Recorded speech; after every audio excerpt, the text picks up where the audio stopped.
Hello and welcome to way to AIIMS. आज की इस वीडियो में मैं अपना मेडिकल एक्सपीरियंस बताने वाला हूँ। जब मैं रेकमेंड हुआ 18 SSB प्रयागराज से, 18 SSB प्रयागराज से मैं रेकमेंड हुआ था CDSC के लिए। तो मेरा MH प्रयागराज में SSB का मेडिकल टेस्ट हुआ, तो उसके बारे में बताने वाला हूँ। तो रिकमेंडेशन के बाद जैसे ही आप रिकमेंड होते हैं ना, तो आपको पहली बात तो बहुत सारे फॉर्म्स फिल करने होंगे। फिर आपका पूरा का पूरा पूरी दोपहर और शाम निकल जाती है फॉर्म भरने में ही। फिर इसके बाद आप वापस जब अपने रूम पे जाएंगे और फिर वापस आपको फॉलो इन पे बुलाया जाएगा, तब आपको ब्रीफ किया जाएगा कि कल के दिन क्या करना है, कल के दिन क्या टेस्ट होगा, कल के दिन कोई टेस्ट है भी या नहीं। और अगर आप एक्सटेंशन लेना चाहते हैं तो उसके लिए भी उसी दिन पूछ लिया जाएगा। जो लोग सपोज करो अभी मेडिकल टेस्ट के थ्रू जाना चाहते हैं, ठीक है। अदरवाइज बहुत सारे लोग मेडिकल के लिए एक्सटेंशन ले लेते हैं और 10-12 दिन बाद आकर के रिपोर्ट करते हैं। आम पे 10-12 दिन का एक्सटेंशन बड़े आराम से मिल जाता है। और ये एक्सटेंशन का रीजन जो है ना, एक वैलिड रीजन ही होना चाहिए, तभी देते हैं। ये नहीं कि सर अभी मन नहीं कर रहा है तो मैं बाद में दे दूंगा मेडिकल टेस्ट, ऐसा नहीं हो सकता। और जब आप एमएच पे रिपोर्ट करेंगे तो आपको कुछ फॉर्म्स यहाँ पे फिल करने को दिए जाएंगे, जिसमें कि आपके जो भी पर्सनल इंफॉर्मेशन है, आपकी मेडिकल हिस्ट्री, जैसे कि आपने कोई सर्जरी वगैरह तो नहीं करवाई, या फिर आर्म फोर्सेस के लिए आप पहले परमानेंटली अनफिट तो नहीं रहे। तो जो आपका पहला मेडिकल टेस्ट होता है उसको बोला जाता है SMB, स्पेशल मेडिकल बोर्ड। उसमें आपके मेडिकल टेस्ट होते हैं। वो जो फॉर्म्स फिल करवाए जाते हैं उनमें आपका पूरा पूरा डिपार्टमेंट वाइज रहता है, और सारे के सारे डॉक्टर्स वहां पर उन फॉर्म्स में अपना रिमार्क देते हैं कि क्या प्रॉब्लम है, फिट है या फिर अनफिट है। जितने भी मेडिकल टेस्ट के रिजल्ट्स होते हैं सबके सब इन डॉक्यूमेंट्स में रिकॉर्ड किए जाते हैं। आपको ये डॉक्यूमेंट्स या फिर टेस्ट के रिजल्ट्स नहीं दिखाए जाते हैं। ये रिजल्ट्स डायरेक्टली आपका मेडिकल कॉन्फ्रेंस डे में बताया जाएगा कि आप अनफिट हैं या फिर फिट है। अगर आप अनफिट हैं तो आपको रीजन बताया जाएगा कि ये वजह है, और कुछ आपको वहां पे जैसे कि ब्लड टेस्ट होता है उसकी रिपोर्ट वगैरह नहीं दिखाई जाती है। अब जब आप मेडिकल टेस्ट के लिए जा रहे होंगे तो आमतौर पे और भी कैंडिडेट्स होते हैं जिनका मेडिकल टेस्ट चल रहा होता है। तो अगर कुछ क्वेरी है तो, या फिर कुछ डाउट है हल्का फुल्का, तो आप उन कैंडिडेट से भी पूछ सकते हैं, या फिर वहां पे JCOs रहते हैं उनसे आप पूछ सकते हैं कि अगर थोड़ी सी भी कंफ्यूजन है। और जो मेडिकल टेस्ट होते हैं ये डे वाइज और डिपार्टमेंट वाइज होते हैं। सपोज करो फर्स्ट डे है, तो हमारे यहाँ तो फर्स्ट डे में ये अल्ट्रासाउंड हुआ था। अल्ट्रासाउंड, एक्सरे, ब्लड टेस्ट और यूरिन टेस्ट। तो जब पहले दिन आप जाते हो ना, तो आपको एक शाम पहले ही बता देते हैं कि भाई खूब सारा पानी पीना है, और अल्ट्रासाउंड के लिए काफी जरूरी हो जाता है ये। ब्लड टेस्ट आपका यहाँ पे ब्लड सैंपल और यूरिन सैंपल देना होता है। एक्सरे के लिए आपको अलग डिपार्टमेंट में जाना होगा। फिर अगर टाइम है तो कोई दूसरा टेस्ट करवाएंगे, अदरवाइज लगभग 2 बजे तक आपको उस दिन 2 PM तक वापस बुला लेंगे। रिपोर्टिंग जो होती है वो लगभग 7:15 के आसपास आपको बस लेकर के जाती है। बाई बस आप MH पहुंचते हो, वहां पर आपका टेस्ट चल रहा होगा। ENT डिपार्टमेंट में, ENT मतलब कि ईयर नोज एंड थ्रोट, यहां पर इन तीनों चीजों को चेक किया जाता है।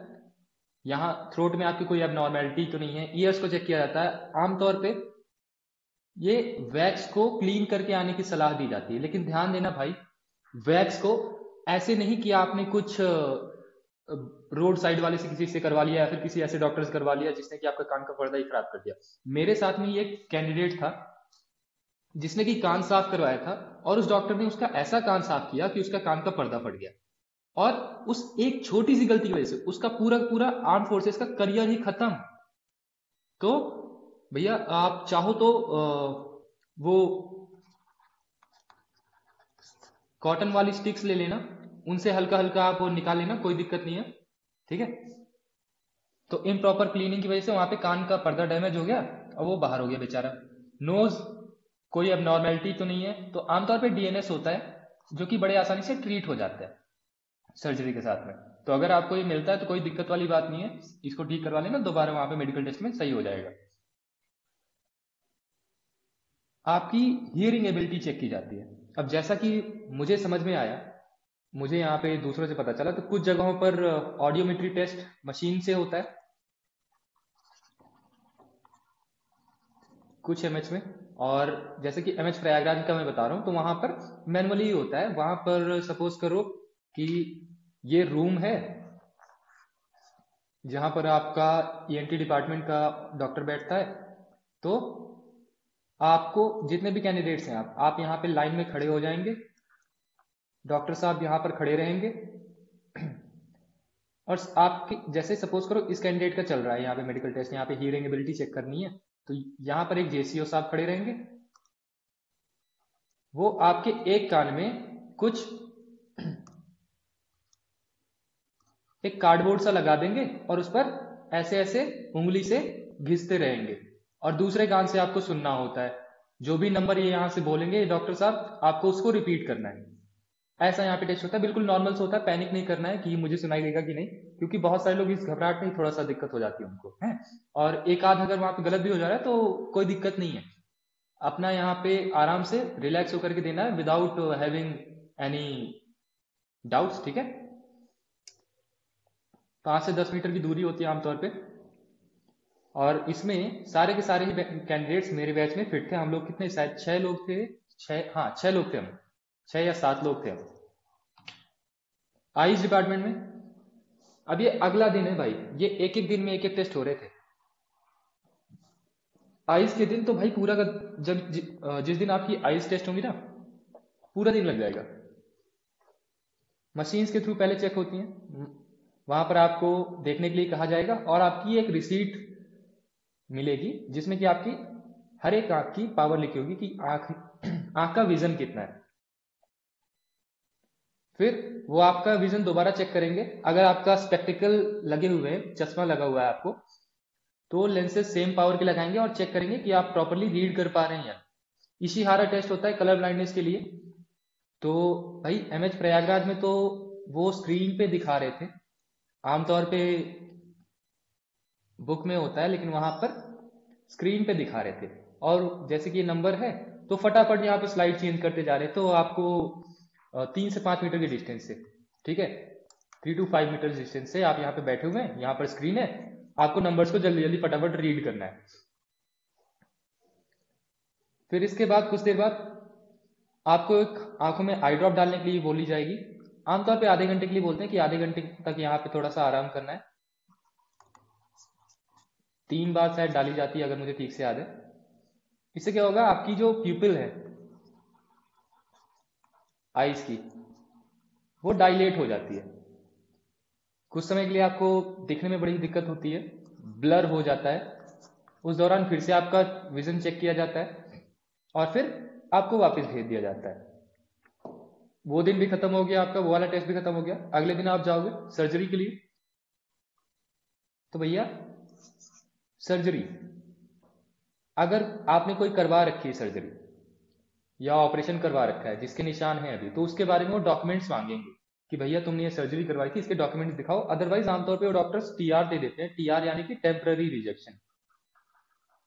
आप टेम्पररी रिजेक्शन अगर आपको डॉक्यूमेंट्स के लिए मिला है, परेशान मत होना। एएमबी में, अपील मेडिकल बोर्ड, जो री मेडिकल है, उसमें आपको अच्छे से चेक करते हैं, क्योंकि एसएमबी में तो बड़ा बड़ा चेक करते हैं हाथों से ही, बहुत ज्यादा मशीन्स का यूज नहीं होता है। उसमें वो क्लियर कर देंगे कि, और वो रिजेक्शन किस वजह से देते हैं यहाँ पर स्कार वगैरह पे, कि कहीं कोई इम्प्लांट तो नहीं उसमें है। जैसे कि मेरे बैचमेट के हाथ पर एक निशान था, तो उन्होंने पूछा यहाँ पे कोई इम्प्लांट तो नहीं करवा रखा, कोई मेटल तो नहीं डलवा रखा है। इसकी वजह से उन्होंने उस पर्सन को टीआर दे दिया। अगर डॉक्यूमेंट्स हैं आपके पास तो पहले ही ले आओ, बढ़िया रहेगा, आपको एएमबी के चक्कर नहीं काटने पड़ेंगे। फिर जीएसओ साहब आएंगे और आपको बताएंगे कि आगे क्या करना है। ये तो हालांकि एक साथ ही होता है। वहां पर आपको नेकेड होकर के जाना होगा सर्जन के सामने, और सर्जन सारे की सारी बॉडी आपकी देखते हैं कि चेस्ट में कोई अब नॉर्मेलिटी तो नहीं है, कैरिंग एंगल तो नहीं है। ये मैंने कॉमन कॉमन सी चीजें लिखी हैं, इसके अलावा भी बहुत सारी चीजें होती हैं। तो मूवमेंट आपका चेक करते हैं, आपके जेनिटल्स भी चेक करते हैं, नॉक नीज चेक करते हैं, फ्लैट फीट चेक करते हैं, स्पाइन चेक करते हैं, आपका मूवमेंट, वेरिकोज वेन्स ये भी चेक करते हैं। तो भैया अगर इनमें से कुछ है तो पहले से ही ट्रीट करवा लेना अगर बन जाए, ठीक है। ट्रीटमेंट ऐसा लेना कि वहां पर कुछ ओपन सर्जरी ना हो, ओपन कट एंड ओपन वाली सर्जरी ना हो। डेंटल में आमतौर पे डेंटल ना सभी कैंडिडेट्स इस वाले डिपार्टमेंट में चिल रहते हैं, जिनके दांतों में कुछ प्रॉब्लम भी है ना वो भी चिल रहते हैं कि क्योंकि डेंटल डिपार्टमेंट वाले फिट ही कर देते हैं आमतौर पे। कोई भी ऐसा पर्सन, मुझे लगता है कि पूरे बोर्ड में मेरे साथ वालों के छोड़ो, मेरे आसपास के जितने भी थे सारे के सारे डेंटल में फिट थे। अगर आप अनफिट होते हो तो भैया तो आपको फोटो टंगेगी वहां पे डेंटल डिपार्टमेंट में आपकी कि ये एक बंदा है ठीक है, मतलब इतना ज्यादा चिल है ये कह रहा हूँ। आपके डेंटल पॉइंट चेक किए जाएंगे, कैविटीज वगैरह तो नहीं है, ये सब चीजें चेक की जाएंगी। मेडिसिन आमतौर पे लास्ट डे पे और होता है। आपका आपकी हाइट ली जाएगी, वेट लिया जाएगा, चेस्ट लिया जाएगा। हाइट और वेट प्रोपोर्शनेट होने चाहिए। थोड़ा बहुत ऊपर नीचे चलता है, जैसे 2-3 kg ऊपर नीचे है, ठीक है, तो वो छोड़ देते हैं। अगर सपोज करो तुम्हारा 5 kg है, 10 kg है एक्स्ट्रा, तो वो कह देते हैं कि भैया तुम ओवर वेट हो, तुमको हम टीआर दिए देते हैं, वजन कम करके जाना एएनबी में, वहां पर इसको क्लियर करवा लेना। चेस्ट भी चेक करते हैं वहां पे, चेस्ट का मेजरमेंट लेते हैं। अनएक्सपेंडेड और एक्सपेंडेड इनके बीच में 5 सेंटीमीटर होना चाहिए। अनएक्सपेंडेड यहाँ पे 80 सेंटीमीटर तो चाहिए ही है। बीपी चेक होता है, बीपी चेक होता है, पल्स चेक होती है, heart rate, tremors, hyper hidrosis, ये सब चीजें कॉमन कॉमन सी हैं। ट्रेमर्स यानी कि हाथ तो नहीं कांपते हैं आपके, कि आप जैसे कि सपोज करो ये आपके हाथ हैं, ठीक है, ये उंगलियां उंगलियां तो खराब हो गई, खैर, कि आपके हाथ ऐसे कांपते तो नहीं है। अगर कांपते हैं तो थोड़ा बहुत अगर होता है तो पास कर देते हैं, अगर बहुत ज्यादा समझ में आ रहा है तो वहां पर टीआर दे देते हैं कि भैया इसको सही करके एएमबी में पहुंचना। हाइपर हाइड्रोसिस यानी कि हाथों से पसीना तो नहीं आता है, स्वेटी पाम्स जिनको कहते हैं, ये चेक किया जाता है। अब ये सारे टेस्ट होंगे, इसके बाद मेडिकल कॉन्फ्रेंस होगी। अब ये ध्यान दो, मैंने यहाँ पे बहुत ही कॉमन सी यहाँ पे चीजें लिखी हुई हैं जो कि नॉर्मल ग्राउंड्स ऑफ रिजेक्शन होते हैं ड्यूरिंग द असेंबली। आपको मैं फुल डॉक्यूमेंट्स इस टेलीग्राम ग्रुप में भेज दूंगा, ठीक है, इस टेलीग्राम ग्रुप में भेज दूंगा, जिसमें कि सारी की सारी मेडिकल गाइडलाइंस लिखी हुई होंगी। आप इसको ज्वाइन कर लेना, वहां से आपको ये मेडिकल गाइडलाइंस वाली पीडीएफ भी मिल जाएगी। रिजल्ट्स मेडिकल कॉन्फ्रेंस वाले दिन अनाउंस होंगे। आमतौर पे 5 से 6 दिन में खत्म हो जाता है ये मेडिकल टेस्ट, लेकिन हमारे केस में हमको लगभग 11 दिन लग गए थे।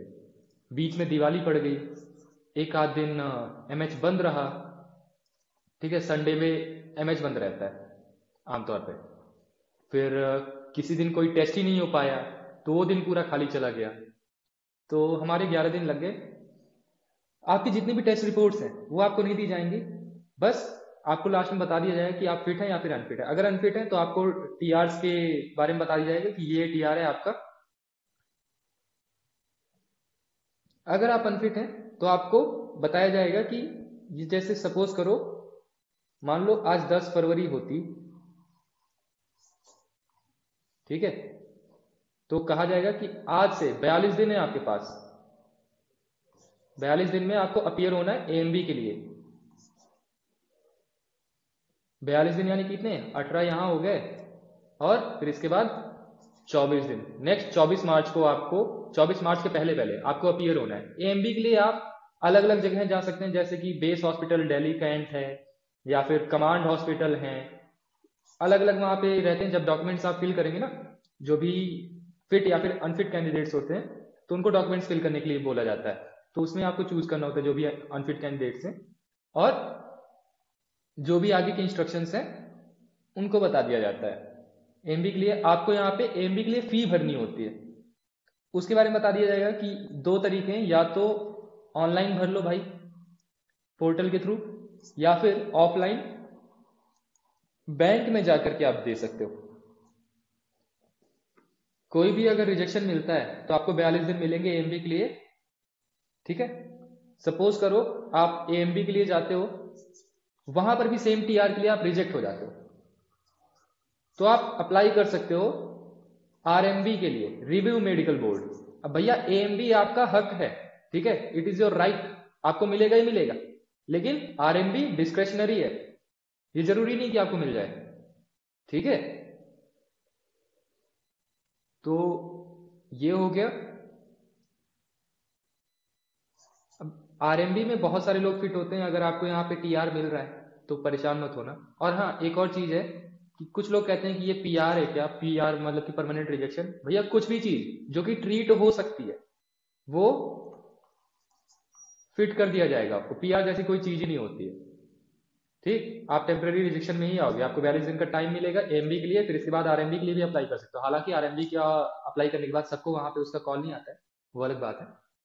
तो ये था मेरा मेडिकल टेस्ट का एक्सपीरियंस।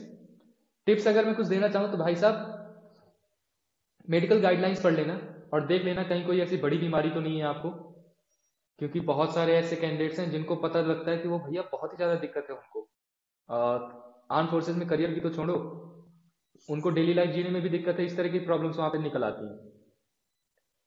आप अगर आपको डाउट होता है, आप रिकमेंड हो रहे हो, ठीक है, आपको लगता है कि मैं रिकमेंड नहीं होऊंगा और आप रिकमेंड हो जाते हो, फिर इसके बाद मेडिकल टेस्ट है और आपको जरा सा भी डाउट होता है कि यार ये प्रॉब्लम है मुझे या फिर हो सकती है, तो आप मेडिकल एक्सटेंशन ले लो, ठीक है, 8-10 दिन का मिल जाएगा, ठीक करके यहाँ पे देख लो, अगर इतने दिन में ठीक हो जाओ।